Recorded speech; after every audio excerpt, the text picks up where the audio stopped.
Alors bonjour, aujourd'hui on va faire une vidéo sur l'os occipital. L'os occipital est un os qui est impair et médian qui participe à la formation de la base du crâne. Donc on voit ici qu'il participe en grande partie à la formation de l'étage postérieur de la base du crâne. Donc on lui décrit trois parties, une partie écaille ou partie squameuse à ce niveau-là, une partie basilaire en avant et deux parties latérales de chaque côté. C'est un os qui s'articule en avant avec le sphénoïde, latéralement avec les deux os temporaux et effectivement avec les deux os pariétaux, dont ici le pariétal droit.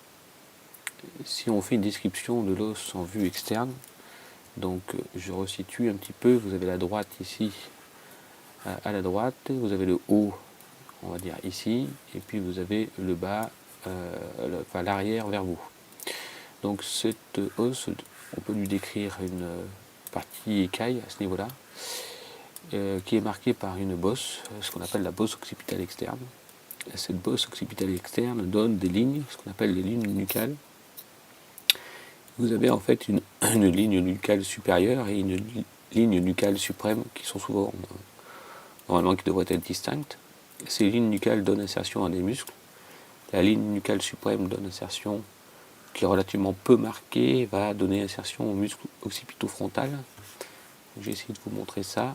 Voilà, vous avez le muscle occipito-frontal qui vient s'insérer sur cette ligne nucale suprême. Et puis vous avez la ligne nucale supérieure. Donc cette ligne nucale supérieure donne insertion à des muscles importants, notamment le muscle trapèze. Je vais vous montrer. Et vous avez plus latéralement également le sternocléidomastoïdien qui vient s'insérer. Donc ce sont on va dire, les muscles que je vais citer dans cette vidéo, mais en réalité, il y a de très nombreux sites d'insertion musculaire au niveau de ces lignes nucales, mais également entre les lignes nucales. Donc si on revient un petit peu sur la vue, donc, eh bien, on remarque une protubérance occipitale externe, et puis vous avez ici donc une structure que l'on appelle la crête occipitale externe. Donc, la crête occipitale externe. Alors plus en dessous, donc on remarque évidemment un foramen donc majeur, c'est le foramen magnum au travers duquel passe donc une partie du tronc cérébral, donc le bulbe rachidien. Et puis vous avez deux condyles, donc vous voyez on a deux condyles à ce niveau-là. Ces condyles, ce qu'on appelle les condyles occipitaux, donc le condyle occipital droit et le condyle occipital gauche, donc qui s'articulent avec l'atlas. Alors je vais vous présenter ça, voilà, qui s'articule avec l'atlas. Vous voyez donc l'atlas ici, que l'on va s'articule avec ces deux condyles. D'accord? Voilà.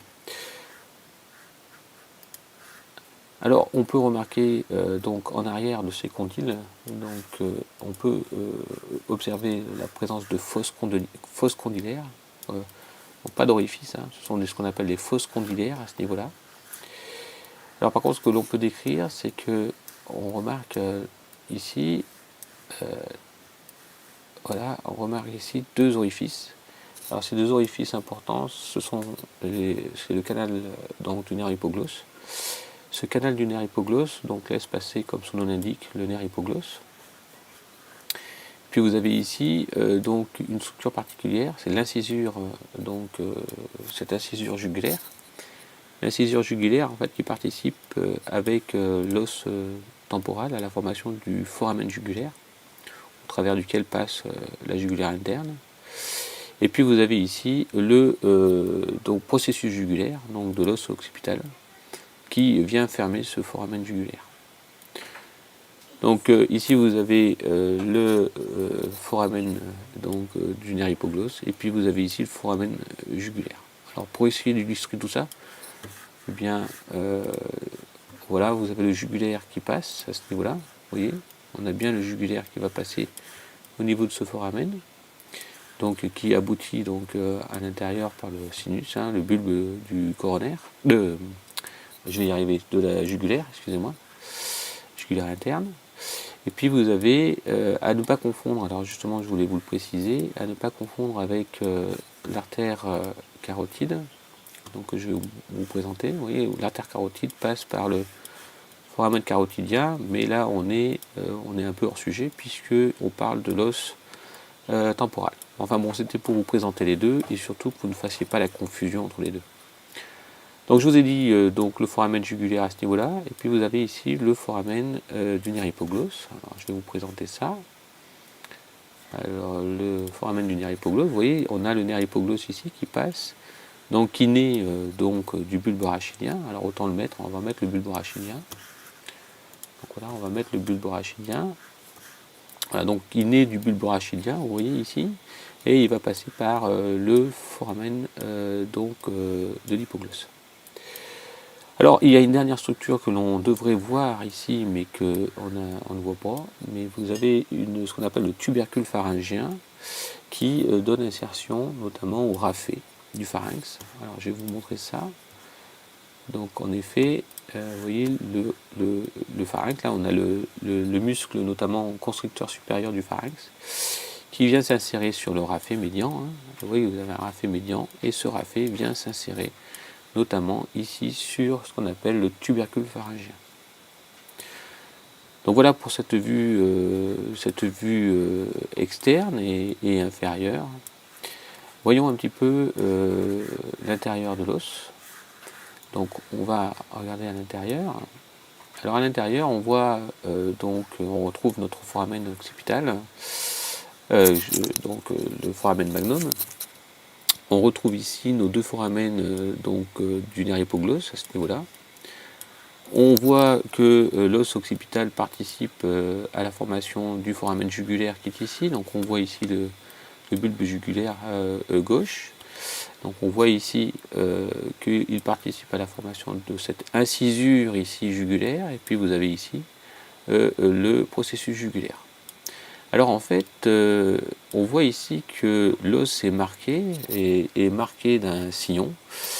Et ce sillon, c'est le sillon du sinus sigmoïde. En fait, c'est un sinus veineux qui aboutit finalement dans le bulbe, donc de la jugulaire interne. Donc ce sinus sigmoïde provient du sinus transverse qui peut marquer de son empreinte. Donc on aurait ici un sillon du sinus transverse. Et puis ce sillon du sinus transverse provient donc du sinus, ici sagittal médian. Donc je peux vous présenter ça. Voilà. Donc vous avez retrouvé ici le sinus sagittal médian, puis vous avez ici le sinus transverse et le sinus sigmoïde. Et vous voyez que en fait, ce sinus transverse peut marquer l'os occipital de son empreinte, qu'on appelle le sillon du sinus transverse. Et puis vous avez ici une partie du sillon du sinus sigmoïde qui est ici. Voilà. Alors on peut remarquer également la présence d'une crête. Hein. C'est la crête occipitale interne qui arrive au niveau de la protubérance occipitale interne, qui est en regard avec la protubérance occipitale externe, en fait, qui est ici. Voilà. Donc la protubérance occipitale externe. Voilà, donc au-dessus de ce sillon du sinus transverse qui est ici, eh bien vous avez une fosse, c'est la fosse cérébrale, et puis en dessous, vous avez les deux fosses cérébelleuses. Voilà donc pour cette vue interne. Que titre d'ordre, si ce n'est que vous avez ici la partie basilaire de l'os occipital qui vient s'adosser sur le clivus. Je vous rappelle ici, c'est le clivus de l'os sphénoïde. Et il va soutenir en fait, vous voyez, une espèce de partie un petit peu comme ça, un petit peu creusée, et il va soutenir la moelle allongée, et notamment la partie inférieure du pont, du tronc cérébral. Voilà donc pour cet os occipital. On peut essayer de résumer un petit peu. Donc vous avez en vue antérieure, on retrouve ici les deux condyles occipitaux, les deux foramen de l'hypoglosse. Ici on a l'incisure jugulaire avec notamment les processus jugulaires qui sont ici. Donc on a le foramen magnum ici, et puis vous avez les fosses condyliennes en dessous. les lignes nucales, donc la ligne nucale inférieure, les lignes nucales supérieure et suprême, et ici la crête occipitale externe. La crête occipitale interne, la protubérance occipitale interne. Alors on ne le voit pas ici, mais vous avez un sillon du sinus transverse, et puis vous avez ici un sillon également, c'est le sillon du sinus sigmoïde. Voilà, bon courage.